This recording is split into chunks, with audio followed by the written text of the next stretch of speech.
Air defence system कैसे काम करता है, क्या क्या काम करता है? अभी एक आर्टिकल आया था इस मामले में कि जब से हम इसको शुगर केन को एथेनॉल के लिए हम प्रयोग करना शुरू कर रहे हैं तो शुगर सिक्योरिटी में समस्या नहीं है। बहुत सारी गाड़ियां ईवी आ रही हैं अभी, जी sir.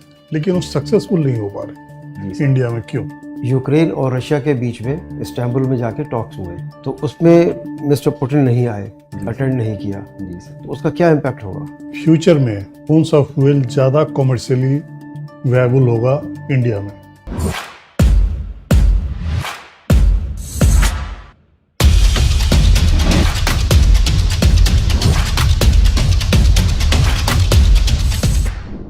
May I come in, sir? Rahul, please come over. Good afternoon, sir. Yeah, please be seated. You are from Chhindwara. Yes, sir. Who are the eminent personalities from Chhindwara? Sir, Kamal Nath is famous. Sir, can I give my interview in Hindi? आप हिंदी बोलना चाहते हैं? Yes, आप बिल्कुल बोलें। आप जो mind बना लिया फिर वहां पर यहाँ हिंदी दे करके वहां अंग्रेजी मत बोलिएगा भैया करके। जी सर। जी हाँ, बताएं। सर, कमलनाथ जी फेमस है एक हमारे छिंदवाड़ा से। जी हाँ। इसके अलावा सर नेशनल लेवल में शायद मैं मिस कर रहा हूँ कुछ पर्सनैलिटीज जो छिंदवाड़ा से हो। कौन? मतलब सर मुझे याद नहीं आ पा रहा है कोई फेमस पर्सनैलिटी छिंदवाड़ा से। तो छिंदवाड़ा में से कमलनाथ जी हैं जो कि एक ज़माने में सेंट्रल मिनिस्टर थे और अब जी फिर सर। मुख्यमंत्री रहे। जी सर। ठीक है। तो छिंदवाड़ा किस चीज़ के लिए फेमस है? सर कौन सिटी के नाम से भी जाना जाता है छिंदवाड़ा। कौन सिटी, मक्के की खेती। मक्के की खेती, ठीक है। जी सर। हाँ। और कुछ टूरिस्ट साइट्स है। एक पातालकोट नाम की जगह भी है वहाँ पे पास में, जहाँ पे भरिया ट्राइब्स, भरिया पीवीटीजीज रहते हैं। तो सर वहाँ पे पीवीटीजीज ये क्या हुआ? सर ये पर्टिकुलरली वल्नरेबल ट्राइबल ग्रुप्स है। अच्छा, पीवीटीज तो आपने, ठीक है। हाँ। जी सर। हाँ। तो सर वो जो भरिया ट्राइब्स हैं उनमें सबसे पहले उन्हें फॉरेस्ट राइट्स मिले थे FRA 2006 के अंडर। ठीक है। इसके अलावा सर वहाँ पे पास ही में ऑरेंज की भी काफ़ी खेती होती है। तो वो ऑरेंज सिटी नागपुर में एक सिग्निफिकेंट अमाउंट छिंदवाड़ा से जाता है ऑरेंजेस का। अच्छा, सब ये सीमावर्ती एरिया है। जी सर। ठीक है। इसके अलावा सर वहाँ की 1/3 पॉपुलेशन ट्राइबल है और वो सतपुड़ा रेंजेस में स्थित है छिंदवाड़ा। तो काफ़ी फॉरेस्ट रिच एरिया है और नेशनल पार्क, पेंच नेशनल पार्क भी पास ही में है वहाँ पेन से। नेशनल पार्क वहाँ जी पे। सर। और कुछ? एक तामिया नाम की टूरिस्ट साइट भी है वहाँ पे पास ही में। इसके अलावा सर आई गेस इससे ज़्यादा और अच्छा, आपने लिखा है खास करके कि आपने बायोटेक्नोलॉजी और बायोकेमिकल इंजीनियरिंग में आपने किया है। जी सर। आप बायोफ्यूल्स के विषय में जानते हैं? जी सर। मेरे बड़े भैया का एक बायोफ्यूल से रिलेटेड स्टार्टअप भी है। बायोफ्यूल्स जो वो भी इंजीनियर हैं वो, या? जी सर, वो भी IIT दिल्ली से एमटेक ग्रेजुएट है। एमटेक है वहाँ? जी सर। ठीक है। किसमें किया है? साइंस में किया एमटेक? सॉरी, केम- एमटेक किया है केमिकल इंजीनियरिंग। ठीक है। हाँ, तो जी बायोफ्यूल्स के बारे में क्या जानते हैं? सर जो बायोलॉजिकल रिसोर्सेज हैं उनसे अलग अलग प्रकार के फ्यूल्स बनाए जा सकते हैं। जैसे इथेनॉल है जो कि पेट्रोल में या फिर डीजल में मिक्स किया जा सकता है। इसके अलावा कंप्रेस्ड बायोगैस है जो एक प्रकार से CNG ही है, जो कई जैसे शुगर केन मोलेसेस या फिर नेपियर ग्रास और ऐसे अन्य काफ़ी सारे बायोलॉजिकल सोर्सेज है, बायो वेस्ट है, उनसे ये गैस बनाई जा सकती है। और कोशिश है कि और भी कुछ फ्यूल्स बनाए जा सकते हैं। एक्चुअली अब इथेनॉल का प्रयोग क्रमानुसार ये पेट्रोल डीजल के लिए किया जा रहा है, उसमें मिक्स करके क्या कहते हैं एथेनॉल ऐसा मिक्स किया जा रहा है। जी सर। उसका क्या इम्पैक्ट होगा लोकल इंडस्ट्री पर या शुगर इंडस्ट्री पर? क्या इम्पैक्ट हो सकता है और उसके बारे में क्या कोई कंसर्न रेज किया जा रहा है?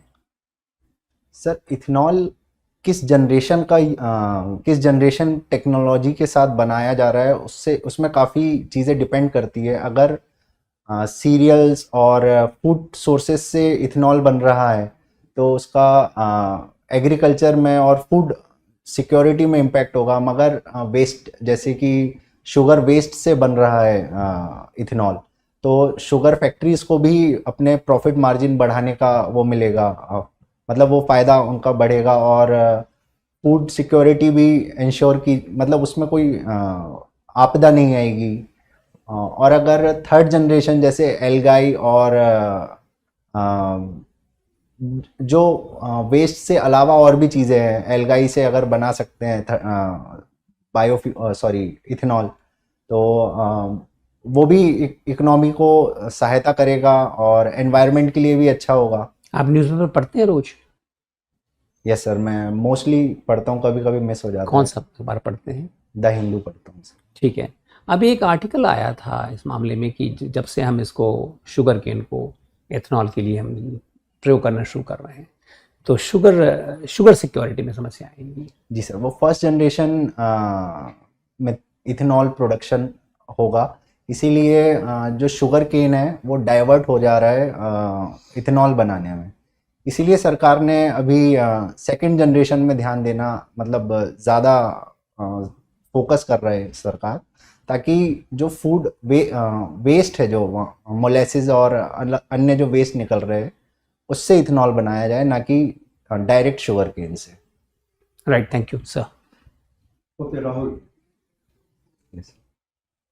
सबसे पहले तो मुझे ये बताएं कि आप cultural fest yes sir. Activity head रहे हैं, यस सर। ये क्या था, थोड़ा उसके बारे में डिटेल से बताएं। सर, आईआईटी दिल्ली का कल्चरल फेस्ट रॉन्डेवू में एक one of the most important venue था, जिसमें 4 दिन तक के अलग अलग इवेंट्स होने थे। उसमें सिक्योरिटी अरेंजमेंट्स सुपरवाइज करना मेरा काम था।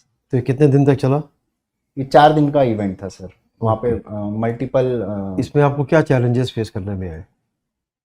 सर, कुछ जो हमें पासेस, डिजिटल पासेस का हम यूज़ कर रहे थे, उसमें कुछ मिसमैनेजमेंट हो गया था, तो कॉपी बन जा रही थी पासेस की। तो एक जो सबसे इम्पोर्टेंट इवेंट था, उसमें कुछ लोग फेक पासेस के साथ अंदर चले गए। ये स्टूडेंट्स थे कि कोई और बाहर के लोग थे? दोनों थे सर, स्टूडेंट्स भी थे और कुछ बाहर के लोग भी थे। तो बाहर के लोग तो तभी आएंगे कि जब आप ही के कोई लोग उनको जी तरीका सर। बताएंगे कि कैसे हो सकता जी है। सर, जी सर। एक्चुअली जो स्टूडेंट्स थे, उन्होंने उनके कनेक्शंस थे जो चेक करते हैं पासेस को, तो उन्होंने खुद ने फेक पास रखे और कनेक्शंस के थ्रू अंदर चले गए बिना स्कैन कराए अपने पास, और उनके दोस्तों को उन्होंने असली पास दे दिया, और वो भी अंदर चले गए। इसका इफेक्ट ये हुआ कि कुछ लोग जिनके पास लेजिट पासेस थे, वो बाहर रह गए, क्योंकि वेन्यू पूरा भर चुका था।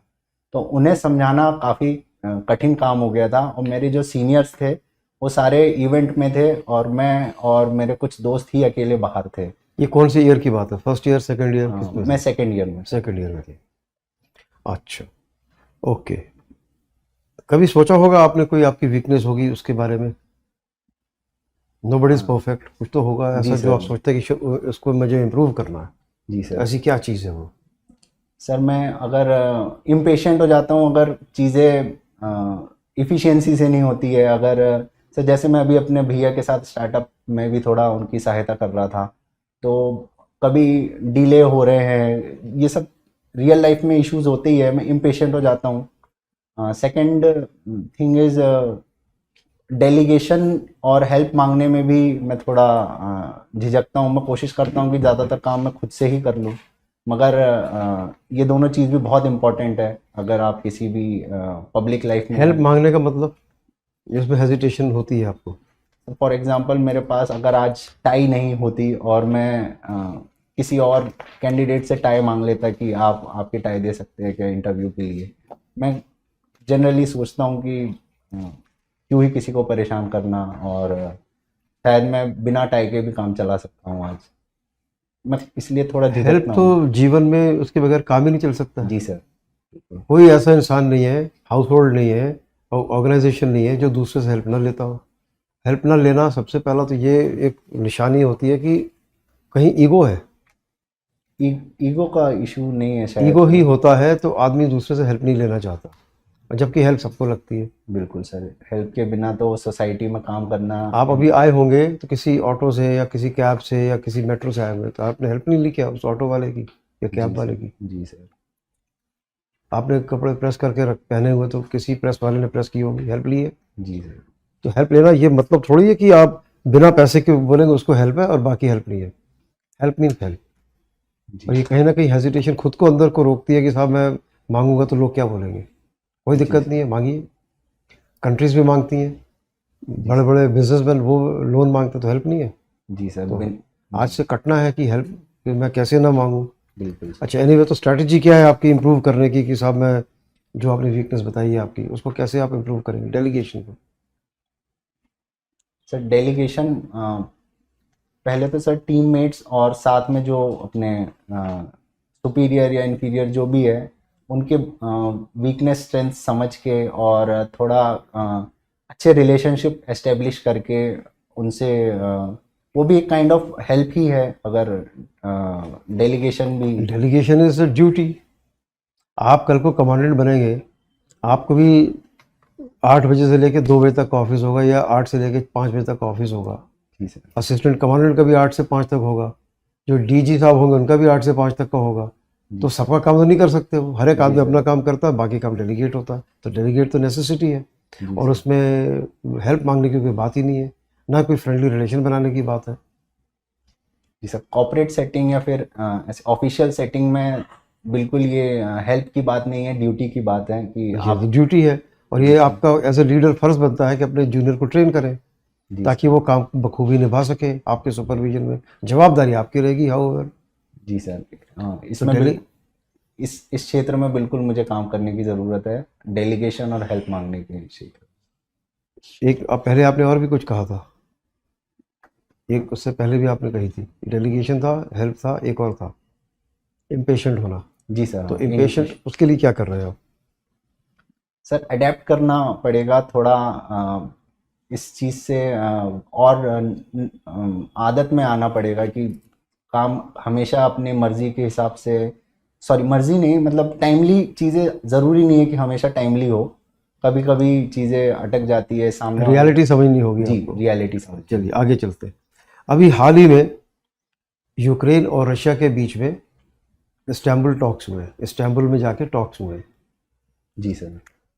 तो उसमें मिस्टर पुतिन नहीं आए, जी अटेंड नहीं किया। जी सर। तो उसका क्या इम्पैक्ट होगा सर पूरे प्रोसेस के ऊपर? सर वन वे टॉक्स या फिर सिर्फ एक ही पार्टी किसी भी डेलीगेशन में, सॉरी किसी भी नेगोशिएशन में इन्वॉल्व है तो दूसरी पार्टी तो कभी सेटिस्फाई ही नहीं होगी।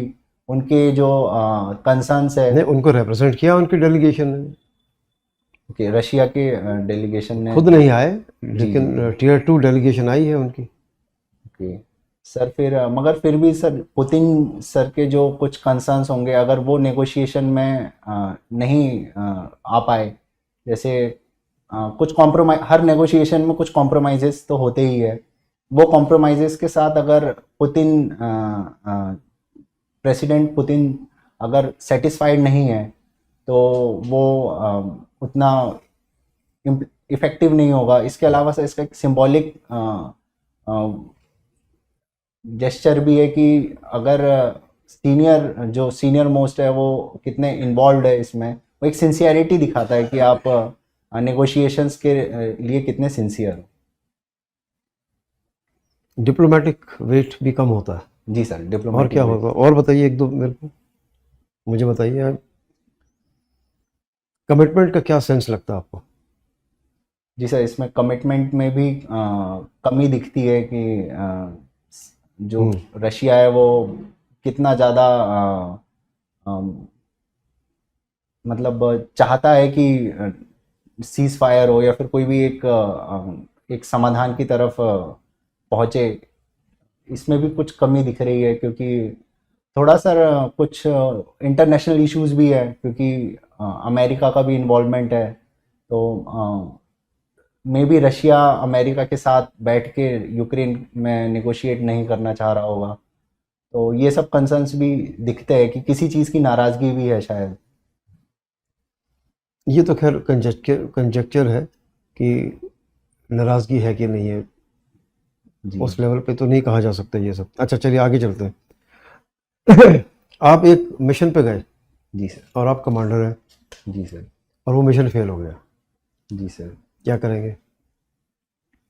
सर पहले तो एनालिसिस करेंगे कि कहाँ कमियां रह गई, थोड़ा अपने जो साथ में जो टीममेट्स थे उनके साथ डिस्कस करके कमियां निकालेंगे और समाधान ढूंढेंगे और अपने सीनियर्स को रिपोर्ट करेंगे कि हमसे ये कमियां रह गई थी और ये यहाँ पे हमें इम्प्रूव करना होगा और दोबारा ऐसा ना हो इसके लिए एक सॉल्यूशन निकाल के और अपने सीनियर्स से कहेंगे कि एक और मौका हमें मिलना चाहिए हमारी। आप रिस्पॉन्सिबिलिटी लेंगे फेलियर की कि अपने जूनियर्स पे डालेंगे? नहीं, मैं अपनी रिस्पॉन्सिबिलिटी लूँगा जो भी। या आप रीजंस देंगे कि साहब ऐसा हो गया वैसा हो गया, रीजंस फॉर फेलियर देंगे कि एक्सेप्ट करेंगे रिस्पॉन्सिबिलिटी? नहीं सर, जो ऑब्वियसली मेरी कमियां ही रही होगी इस वजह से फेलियर हुआ है, तो मैं वो तो बताऊंगा कि मेरी तरफ से ये कमियां रही थी और भी जो अन्य रीजंस थे वो सारे एक सारी चीज़ें एक कॉम्प्रिहेंसिव वे में मैं रिपोर्ट करूँ। ओके,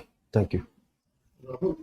यस जनरली 3 तरह के फ्यूल इस्तेमाल होते हैं, liquid, gas and solid. Yes sir. Being a biotech के आप स्टूडेंट हैं, यस सर। आप ये बताइए कि फ्यूचर में कौन सा फ्यूल ज़्यादा कमर्शियली वायबल होगा इंडिया में? सर, गैसियस फ्यूल्स में ट्रांसपोर्टेशन का थोड़ा इशू आता है क्योंकि हाइड्रोजन भी काफ़ी महंगा है और जनरली इन्हें कूल डाउन करना होता है। जैसे हाइड्रोजन काफ़ी लो टेम्परेचर में काम करता है, नहीं तो लीकेजेस के इशू होते हैं। इंडिया ट्रॉपिकल कंट्री है, एक थोड़ा टेम्परेचर हाई होता है, तो गैसियस फ्यूल में मे बी इकोनॉमिक्स शायद फेवर ना करे। ओके। लिक्विड फ्यूल अभी सबसे ज़्यादा यूज़ में है और सॉलिड फ्यूल्स का सर अभी ट्रांसपोर्टेशन में सॉलिड फ्यूल्स तो शायद उतना यूज़ नहीं हो रहा है, तो मे बी लिक्विड फ्यूल आगे चलता रहेगा। मगर अगर कुछ ट्रांसपोर्ट में गैसियस फ्यूल के ट्रांसपोर्टेशन में कोई टेक्नोलॉजिकल कुछ इनोवेशन होता है जो उसके प्राइसेस को कम कर पाए, ट्रांसपोर्ट प्राइसेस को, तो शायद गैस का फ्यूचर ज़्यादा बेटर है। अच्छा, अभी ये बताइए कि ये जो बहुत सारी गाड़ियां ईवी आ रही हैं अभी, जी सर। है ना, बैटरी बेस्ड गाड़ियां आ रही, लेकिन वो सक्सेसफुल नहीं हो पा रही जी सर। इंडिया में, क्यों? सर, पहला तो अपफ्रंट कॉस्ट जो आ रहा है बैटरी का वो ज़्यादा है क्योंकि हम काफ़ी बैटरीज इंपोर्ट करते हैं और थोड़ा उनमें ड्यूटीज़ भी लगता है और ट्रांसपोर्ट मतलब चार्जेस होते हैं सारी, वो फैक्टर है। फिर एनवायरनमेंट इश्यूज तो उसमें भी है क्योंकि उसमें लेड का और जो दूसरे वेस्ट है उसके। जी, उसके वेस्टेज भी है।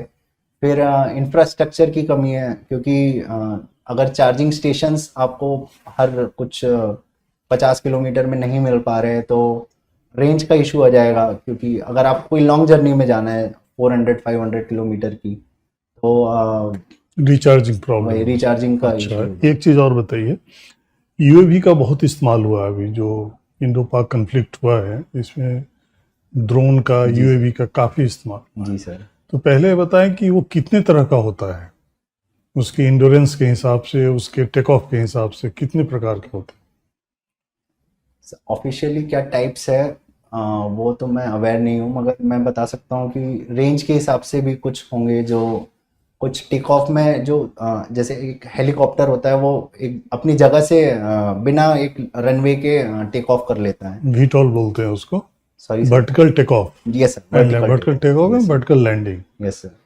VTOL बोलते हैं, VTOL। Okay, I was not aware of it, thank you. दूसरा कौन होता है? सर, जो एक रनवे में या फिर किसी तरीके से लॉन्च किया जा सके, कुछ ड्रोन्स होते हैं जिन्हें एक जैसे गुलेल होती है वो स्प्रिंग के थ्रू खींच के लॉन्च करती है, वैसे ही कुछ ड्रोन्स मैंने वीडियोस में देखे हैं जो एक लॉन्च छोटी मशीन होती है लॉन्च करने की, उससे लॉन्च किए जा सकते हैं। फिक्स्ड विंग होता है, सॉरी फिक्स्ड विंग होता है, फिक्स हवाई जहाज के जैसा होता है ना, जी जी जी इसके विंग्स फिक्स्ड होते हैं। जी। मेनली 2 तरह के होते हैं। अच्छा, उसका इस्तेमाल किन किन चीज़ों में होता है, कितने प्रकार के पेलोड यूज किए जाते हैं उसमें? सर, इसके बहुत डाइवर्स कुछ बताइए अभी जो इस्तेमाल हुआ है for सिंदूर में।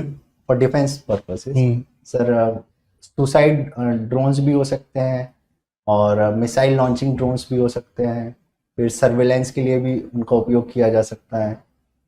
शायद कभी उसमें रेडार लगा के भी उसका उपयोग कर पाए, अभी तो शायद ऐसा नहीं कर पा रहे हैं। अगर हाइट में अच्छा, उसका कम्युनिकेशन कैसे होता है ग्राउंड से? सर शायद इंफ्रारेड के जरिए होता है, मैं श्योर नहीं हूँ सर। अच्छा, चलिए कोई नहीं। एयर डिफेंस सिस्टम कैसे काम करता है, क्या क्या काम करता है? सर उसमें एक रेडार होता है जो कि, एक रडार होता है और उसमें कंप्यूटर सिस्टम्स होते हैं जो कि एक ट्रेजेक्टरी, रेडार बता देता है कि कुछ कोई प्लेन्स या फिर जो भी उसमें इंटरसेप्ट हो रहा है वो आ रहा है, मगर उसकी ट्रेजेक्टरी वो सारी चीज़ें पता करने के लिए एक कंप्यूटर सिस्टम होता है। फिर कुछ मिसाइल लॉन्चर्स होते हैं जो कि उस टारगेट। आकाश क्या क्या काम करता है बताइए। सर आकाश मिसाइल्स, ड्रोन्स और जेट जो एयरक्राफ्ट्स होते हैं उन्हें टारगेट करने के काम आ सकता है। इसके अलावा जो डायनेमिक टारगेट है जो घूमता रहता जी है, सर। दो तरह के टारगेट होते हैं, जी सर। एक फिक्स टारगेट होता है, एक घूमता हुआ होता है, मोबाइल होता है, डायनेमिक होता है। जी सर। तो फिक्स के लिए तो बहुत सारी चीज़ें जिससे कि हम इंगेज कर सकते हैं, जी सर। लेकिन जो घूमता हुआ ऑब्जेक्ट है उसको हम कैसे इंगेज करें, किस सिस्टम से इंगेज करें? और इंडिया ने इस बार कौन सा ऐसा सिस्टम यूज किया है जिससे वो डायनेमिक टारगेट्स को इंगेज किया है? सर डायनेमिक टारगेट्स तो S-400 और आकाश दोनों शायद, S-400 का मैं श्योर हूँ कि वो डायनेमिक टारगेट्स वो एलिमिनेट कर रहा था, मगर आकाश भी शायद कर पाता है। और सर एक और एक एयर और एक 100% इंडिजीनियस, क्या नाम है उसका? सर मैं नाम रिकॉल नहीं कर पा रहा हूँ, शायद एयर से रिलेटेड कुछ है। मैं अच्छा, कोई बात नहीं, आप ये बताइए, जो पहलगाम इंसिडेंट हुआ है उसके बाद से वैली में क्या इम्पैक्ट पड़ा है और उसको कैसे ठीक किया जाए, नॉर्मलाइज कैसे किया जाए? इम्पैक्ट थोड़ा टूरिज्म में ड्रॉप आया है, और लोगों की एक शायद जो परसेप्शन बना था कि चीज़ें नॉर्मलाइज हो गई है वो डिसरप्ट हुआ है। तो इसे दोबारा एस्टेब्लिश करने के लिए कॉन्फिडेंस बिल्ड करना होगा। कैसे हो? पहले तो गवर्नमेंट को दिखाना पड़ेगा कि दोबारा सिक्योरिटी अरेंजमेंट्स पहले से ज़्यादा तंदुरुस्त कर दिए गए हैं और हर जगह आर्मी का सफिशिएंट डिप्लॉयमेंट है।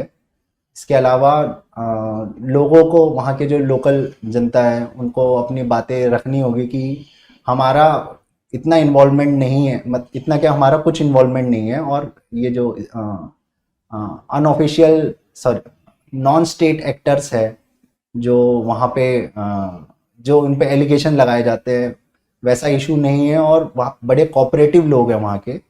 अगर ये मैसेज जनता तक पहुँचाया जा सके, कॉन्फिडेंस बिल्ड किया जा सके, तो शायद वहाँ पे दोबारा टूरिज्म टेक ऑफ करेगा। कॉन्फिडेंस बिल्ड करना पड़ेगा वहाँ के लोकल लोगों में। एक लास्ट क्वेश्चन, ज्ञानपीठ पुरस्कार किसको दिया गया है अभी? I am sorry sir, I am not aware. Okay, ठीक है, थैंक चलिए, आपके साथ राहुल जी, आपके साथ हमारा साक्षात्कार खत्म होता है और अब हम आपको कुछ फीडबैक देंगे आपको। जी sir.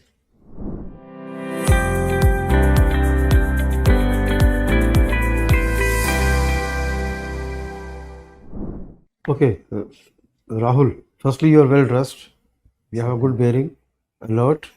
You show good response to prompts. कुछ आपको थोड़ा सा प्रॉम्प्टिंग करते हैं, आप उसको अच्छा पकड़ के रिस्पॉन्स दे पाते हो। जी सर। तो अलर्ट है आप, लॉजिकल है और स्टेबल है, प्रेजेंस ऑफ माइंड अच्छा काम करता है आपका। ये सब चीज़ें आपको एडवांटेज देंगी आपके इंटरव्यू में। अच्छा, अब कुछ चीज़ें जो है ध्यान रखेंगे आप, जैसे कि शुरुआत में आपने कमलनाथ जी नहीं बोल के कमलनाथ बोला था, बाद में आपने जी लगाया। मैं भी तो हाँ, जरा इसमें चीज़ों में अलर्ट रहना है। जी सर। अपने से सीनियर्स और लोगों की इज्जत भाव से उनका नाम लेना एक जी सर। ज़रूरी एस्पेक्ट है। बालों को थोड़ा सा आपने लगता है काटना होगा, शॉर्ट करना होगा। जी सर। थोड़ा ज़्यादा बढ़े हुए हैं इंटरव्यू के हिसाब से, जी। और थोड़ा सा पीछे भी करेंगे आप, कोमिंग कर लेंगे ताकि माथे के ऊपर बाल ना आए। Okay sir. शेविंग जरूर करके जाए आप, shaving, sir, unless there is some religious reason. Medical reason नहीं है सर। शेविंग के बाद मुझे लगता है कि शायद मैं, मतलब मुझे जैसा बताया गया कि थोड़ा ज़्यादा ही यंग लगता हूँ या बच्चे जैसा लगता तो हूँ। कोई दिक्कत नहीं है, आपकी बात मैच्योरिटी पेश करेगी, ना कि आपकी शक्ल। ठीक है सर, तो आपका सजेशन है कि मैं शेविंग करके जाऊँ? शेविंग करके ही जाना उचित होता है इंटरव्यूज में। जी सर। ठीक है, ऐसा ना भूलिए आप। अच्छा, टाई जो है एक कलर की पहनिए, इसमें डिज़ाइन ना हो, जैसे कि ये कलर है सिंगल कलर, सॉलिड कलर बोलते हैं। जी सर। ठीक है, और लंबाई को थोड़ा सा टाई को उतना लंबा करें कि बेल्ट के ऊपर एज तक आए। Okay sir. ये ऑफ वाइट शर्ट पहनना बेहतर होगा। सर ये आज के लिए बस पहना हाँ, था। वैसे ध्यान रख लीजिएगा। जी सर। सॉक्स ब्लैक पहन ले। जी सर। लेसेस की लेंथ जो है थोड़ी सी शूज़ के हिसाब से, आई होल्स के हिसाब से बनाए, लंबे हैं लेसेस। ओके, थोड़ा छोटा करना। आपको फील हो रहा है? I don't know that what is the good थोड़ा length for। सा anyway, this is longish then Yes, sir. Necessary. अच्छा, भैया शब्द का इस्तेमाल ना करें, ये हमारे बड़े- भैया हैं, जी भाई, बड़े भाई। हमारे बड़े भाई। जी सर। भैया नहीं बोलना है, क्या जी बोलना सर, है? भाई। बड़े भाई। और शब्दों को इस्तेमाल जो है वो थोड़ा सा सोच के ठीक से होगा। एक्सप्लेन करते समय आप बीच में बोलते हैं मतलब ये, मतलब वो, मतलब के शब्द का इस्तेमाल नहीं करना। क्लियर भाषा में बोलिए। जी सर। यानी कि जब भाषा सेटिस्फैक्ट्री नहीं होती है तो इस प्रकार के शब्दों का सपोर्ट लेना पड़ता है। फॉर्मल शब्दों का ज़्यादा। सरल और सिंपल भाषा में बोलिए, मतलब कहना की जरूरत नहीं पड़ेगी। जी सर। उसी माफिक वो होगा, ये होगा, क्लियर बात करिए जो होगा। जी सर। अच्छा, और आपसे कोई ये कैमरा के बाद बताऊंगा मैं आपको, जी सर। अभी फिलहाल इतना। So thank you. आप कैंडिडेट अच्छे हैं लेकिन आप पेपर नहीं पढ़ते। अगर आप पेपर पढ़ते तो बहुत सारे सवालों का सही जवाब देते आप। जैसे सर ने क्रिकेट के बारे में पूछा, आपने नाम ही नहीं बताया, जबकि आप क्रिकेट खेलते हैं। सूर्यवंशी है, आयुष है, वैभव है, ये सब नए नए कैंडिडेट रोज पेपर में आ रहे हैं, इनके नाम आ रहे हैं। तो मैं तो आईपीएल उतना फॉलो नहीं नहीं, कोई नहीं, मतलब मैं बता रहा हूँ, जी। इसी में नहीं और भी चीज़ों में। जी सर। जैसे मैंने पूछा आपका, आकाश का पूछा, इसका पूछा, तो आपको थोड़ा सा पेपर पढ़ना पड़ेगा। अगर पेपर आप पढ़ेंगे तो आपका नॉलेज जो है वो अपडेटेड रहेगा, फीचर्ड रहेगा, टू द पॉइंट बोल पाएंगे आप। नहीं होगा तो फिर हम हर बार प्रॉम्प्ट नहीं कर सकते आपको। यहाँ तो खैर हम मॉक इंटरव्यू था, लेकिन एक्चुअल इंटरव्यू में कोई प्रॉम्प्ट करेगा नहीं आपको। जी सर। आपको हर बार फिर या तो चक्कर लगाना पड़ेगा, नहीं तो नहीं बोल पाएंगे। जी। तो थोड़ा सा आप को ब्रशअप कीजिए, ठीक है। इंटरनल सिक्योरिटी हो गया, सिक्योरिटी हो गया, डिफेंस हो गया, बॉर्डर्स हो गया, ठीक है, स्पोर्ट्स हो गया, आप क्रिकेट खेलते रहे हैं। लेटेस्ट टेक्नोलॉजी क्या क्या यूज हो रही है अभी आज के डेट में, इस ऑफ सिंदूर में इंडिया ने बहुत सारे टेक्नोलॉजी का इस्तेमाल किया है, ठीक है। जी सर। वो मैंने आप आईआईटी के स्टूडेंट हैं, इसलिए मैंने ड्रोन के बारे में थोड़ा ज़्यादा पूछा, है ना। वर्टिकल टेक ऑफ क्या होता है, फिक्स्ड विंग क्या होता है, पेलोड्स क्या होते हैं, ठीक है। जी तो इन सब चीज़ों पे थोड़ा सा जी। ठीक। एक दो बातों को मैं बताना चाहूँगा आपको कि आपने, चूंकि आपने पेलोड से पूछा, आपको सबमर्सिबल पंप के विषय में जानकारी होनी चाहिए, जी सर। मैं ठीक है ना, और डिफरेंट फ्लूइड मैकेनिक्स के बारे में जानकारी होनी चाहिए, क्योंकि आपका बैकग्राउंड, आपके पेरेंट्स हैं, सबमर्सिबल पंप की दुकान है गाड़ी से, जी सर। तो ध्यान रखिएगा। पहला तो मुझे ये चीज़ अच्छा नहीं लगा, लेकिन आपका ओवरऑल इंटरव्यू बहुत अच्छा हुआ है, जी सर। मैं कह सकता हूँ। लेकिन एक दो चीज़ें जो जैसे आप जवाब दे रहे हैं, वही चीज़ आप वहाँ भी ना जवाब दे दें, मुझे उसका थोड़ा भय है, एप्रीहेंशन है। अब आपने लिखा है playing and watching cricket, vice captain of IT Delhi host cricket team, ठीक है। तो आप क्रिकेट से, ये आपका एरिया ऑफ इंटरेस्ट है। आपने सर को जवाब दे दिया कि मैं उतना आईपीएल के विषय में जानकारी नहीं है। Now this is the most unsatisfactory answer that I have come across, and you be very very careful about it. जो चीज़ नहीं जानते हैं वहाँ पर अगर ज़रूरत पड़े तो कहीं होता है ना, डिस्क्रेशन होता है, आप चुप रह जाइए बैठ करके, है नहीं जानते नहीं जानते हैं, ख़त्म हो गई बात है, बट एक्सपेक्ट किया जाएगा। आपका इंटरव्यू कब है? आपका है 19th को है सर, परसों है। परसों, तो कोई बात नहीं, घबराने की ज़रूरत नहीं है। तो क्रिकेट के विषय में जब देख लीजिए बैठ करके, आईपीएल हो चाहे कोई गेम हो, T20 हो, T50 हो, जिस तरह से आप कर लें बैठ करके है। तैयारी कर लीजिए, जी सर। क्योंकि आप इसमें एब्जॉल्व नहीं होंगे। आप होता है ना कि ये क्षम्य है, क्षम्य नहीं है, तो कुछ जी। चीज़ें होती हैं क्षम्य नहीं है, क्योंकि आपने क्रिकेट लिख दिया है जी और सर। आप कॉलेज में भी कालांतर खेल रहे हैं बैठ करके और प्ले और वॉच कर रहे हैं, माने वो आपका इंटरेस्ट वेन आउट नहीं हुआ है। आप समझे मेरी बात को? जी सर। तो इसको तैयारी कर लीजिए। जी। अखबार पढ़ने की बात जो कर रहे हैं, अखबार कब है? परसों इंटरव्यू सेकंड हाफ में, फर्स्ट हाफ? सेकंड हाफ में है सर। अखबार पढ़ के जाए, उस दिन का अखबार पढ़ के जी जाइएगा, ठीक है ना? जी। कौन सा अखबार पढ़ते हैं आप? द हिंदू ही पढ़ते हैं। ठीक है, कोई भी पढ़े, उसे कोई अंतर नहीं पड़ता है, ठीक है। तो ऐसा नहीं कि आप अखबार नहीं पढ़ते। जैसे मैंने आप एथनॉल के बारे में पूछा, इस सकता पूछ रहा था, आप जानते भी हैं, ऐसा नहीं कि आप नहीं जानते हैं, जानते भी हैं, पढ़ते भी हैं, लेकिन बेहतर होगा कि आप इसको पढ़ कर जाएँ और तो मनन करें। दूसरा है कि आप बहुत जगह आप शायद का इस्तेमाल करते हैं। शायद जो हमेशा लगता है, एक आध बार शायद हो सकता है कि let us say you do not know the question but attempting the question, जी सर। बट कम से कम आपके साथ जो हमारा जो साक्षात्कार हुआ, तो कम से 5 बार 6 बार शायद का मेरे साथ जो आपसे बात हो रही है, उसमें आप 2 बार शायद उसमें भी आप कह चुके हैं बैठ करके। जी। शुरू में शायद इसमें शायद नोट कर लिया था, वो शायद फिर बॉन्स्टर यहाँ से, तो आप ध्यान रखिएगा। जी सर। देखिए होता क्या है ना कि nobody is expect know each and everything, but in case you do not know things, हमें नहीं मालूम है, आप शायद क्यों लगाते हैं इसको है। जी सर। जहाँ कभी का है कि can I hazard a guess क्या मैं इस मामले में, तो शायद इसका, तब तो ठीक है, आप पूछ कर बताएंगे सर शायद का ये होगा, जी मैं सर। क्या गेस कर सकता हूँ। जी। मे से गो है, but don't try to guess, जी सर। इधर you know the answer, not know the answer. Clear हो गया इस बात को? ठीक है। अच्छा, अब दूसरा है खास करके कि आप काफ़ी मेथोडिकल हैं, आपके आंसर करने का स्टाइल मुझे अच्छा लगा। हर एक को आप क्रम वाइज लेते हैं, 1 है, 2 है, 3 है, 4, बहुत अच्छी बात है, काफ़ी से है, बहुत अच्छी बातें हैं। और जहाँ छिंदवाड़ा की बात है, आपसे पूछा भी गया था, बहुत सारी चीज़ बताया, तो जितने भी समस्याओं का आप क्या कर लीजिए बैठ करके, समय कम है, आप एक बार, और आप मेधावी छात्र हैं, मेधावी आप समझते हैं ना, you are brilliant student in fact, to 9.2 out of 10, 90.6 and 6.64 out of 10, which means there's consistency in your scoring. कभी का होता है बहुत ज़्यादा आ गया, उसके बाद बहुत कम आया, तो नहीं, आप consistently, and you are from such a wonderful institute, ठीक है ना, IIT दिल्ली से है, तो आपसे एक्सपेक्टेशन थोड़ा ऊपर रहेगा, क्योंकि जब एक अच्छे कैंडिडेट आता है और अच्छे यूनिवर्सिटी से आता है, अच्छे इंस्टीट्यूशन से आता है, तो लोग ये देखते हैं हम इसको कितना अधिक दे सकते हैं, वो टेस्टिंग होती है, it's not other way around. जी सर। तो आपको एक अच्छा, आपको एक जो प्लेटफॉर्म होता है ना, जो जो जो जो जंपिंग बोर्ड होता है ना, जंपिंग बोर्ड आपको बेहतर मिला हुआ है। जी सर। लेकिन इस बोर्ड को प्रूव करना पड़ता है। जी। ये मत सोचें IIT दिल्ली टैग से आपको ज़्यादा नंबर मिल जाए, नो, जी। They need to prove that I am from IIT and I deserve to be rank better than other people. How do do that? जी। By answering well. जी। ये तो चीज़, और कोई तरीका तो है नहीं बैठ करके है। तो मेरी आपसे गुजारिश होगी खास करके है कि आप एक काम कर लें, समय आप लोग काफ़ी अच्छे स्टूडेंट रहे हैं, आप जितने सामान्यतः जो प्रश्न पूछे जाएंगे, 2 तरफ से पूछे जाएंगे, एक डैफ से पूछे जाएंगे और एक क्या कहते हैं करंट अफेयर पूछे जाएंगे। जितने भी टॉपिक आपको 30-35 टॉपिक इधर मिले, 30-35 टॉपिक उधर मिलेंगे, उसको आप लिख लें, टॉपिक्स लिख लें बैठ करके। जी सर। तो आपने किसी और ने कहा, नेपोलियन के बाद आपसे नहीं किसी और से हो रही थी, तो आप फोकस कर पाएंगे। तब आप उसका एक माने होता है ना, क्या कहते हैं उसको, कहते हैं कि रियलिटी चेक होता है जी। या कहते हैं have you check the boxes, कहते हैं 1 2 3 4 5, 1 2 3 4 5।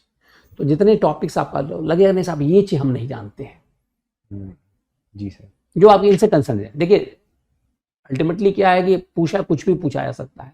एक है prepared mentally and scholarly prepared.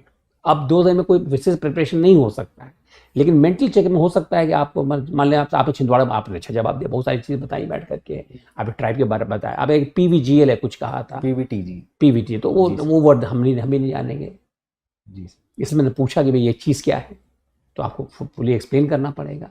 Ji sir, आप लिंगो में चले गए बैठ करके, वहाँ के लोग सब जानेंगे PVGL है जो भी है क्या होता है, हमारे लिए बैठ नहीं जानेंगे। तो आपको तो कम्युनिकेशन क्या होता है, that you should be able to communicate in a manner which I am able to appreciate. yes sir, yes. Clear हो गया इस बात जी को? तो जितने टॉपिक्स हैं इनसे दोनों तरफ से आप उस टॉपिक को पहले आप आइडेंटिफाई कर लीजिए जी सर, और उसको मनन कीजिए बैठ करके, उस टॉपिक को मनन करना शुरू कीजिए, जी, ठीक है ना। जी सर, इसमें ये है, इसमें ये है, इसमें ये है, कोई कॉन्ट्रीव्यू ये है और वे अहेड क्या है। जैसे हमने आपसे पूछा खास करके 2 चीज़ों पर आपसे पूछा हमने खास करके कि साहब सब क्रिकेटर जब रिटायरी कर जाएं तो काम कौन करेगा, जी, तो आपने जवाब तो आपने कहा कि नहीं साहब ऐसे भी है, जब ये तेंदुलकर साहब भी गए और क्या नाम है, और क्या नाम बता रहे हैं, गावस्कर साहब भी गए, तो फिर नए क्रॉप तैयार हो गया। तो सर ने पकड़ा कि आपने अखबार पढ़ा नहीं है बैठ करके। तो हम तो जानना चाहिए बैठ करके। आप समझ मेरी बात को ना, ऐसे लिंक होता है। तो आप एक बार आप रियलिटी चेक कर लेंगे, आप कैपेसिटी। तो मैं आपका एथनॉल इस सब पर भी मैं जो पूछ रहा था, बड़ा अच्छा जवाब दिया कि भाई स्टेज 2 वाला है, स्टेज 1 में सब खत्म हो जाएगा, भाई फूड सिक्योरिटी अफेक्टेड होगा, शुगर सिक्योरिटी अफेक्टेड हो जाएगा। 2 दिन पहले अखबार में आया भी, ये चीज़ आया है। लेकिन कैसे टेस्ट कैसे हो रहा है, सब चीज़ों को हम आपको कोरिलेट कर रहे हैं बैठ करके, समझ गए ना। तो वो जब कर लेंगे तो आप वहाँ पर जब जाएंगे तो आपको मेरा तैयारी है ही बैठ करके। देखिए तैयारी का बहुत तरीका होता है, एक तो होता है कि याद करते हैं, एक होता है उसको रिविजिट करते हैं, एक होता है मानसिक तौर पर उसको करते हैं, रिवीजन वाइज करते, बहुत तरीके होते हैं। लिख कर भी करते हैं, पढ़ कर भी करते हैं, और वो कहते हैं कि फोकस करके थिंक करके भी करते हैं। आप ऐसे थिंक करने का है, you don't know most of the answer but you do that, और टाइम कम है। I will not suggest to write, keep on writing the answer because you hardly have time, और उसकी आवश्यकता भी नहीं है। लेकिन टॉपिक जरूर आइडेंटिफाई कर लीजिए। तो ऑल ऑफ अ सडन कोई पूछ दे आप सीआईएसएफ क्यों ज्वाइन करना चाहते हैं, तो आप जानना चाहिए। वहां आंसर मत है। जैसे आप कहते हैं ना कि हम सबको सलाह देते हैं कि परीक्षा हॉल में जाकर तैयारी नहीं करनी है, तैयारी तो घर पर जाकर करो, वहां जाकर आपको डिलीवर करना। I hope you are able to get to appreciate what I'm trying to tell you. Yes, sir. तो आप इसको कीजिएगा, आप अच्छा करेंगे बैठ करके। You are very promising candidate. आपका पहला इंटरव्यू, सेकंड इंटरव्यू है ये? पहला इंटरव्यू। तो आप you should be able to make it, वो इम्पोर्टेंट है। तो आप उसका फायदा उठाएं।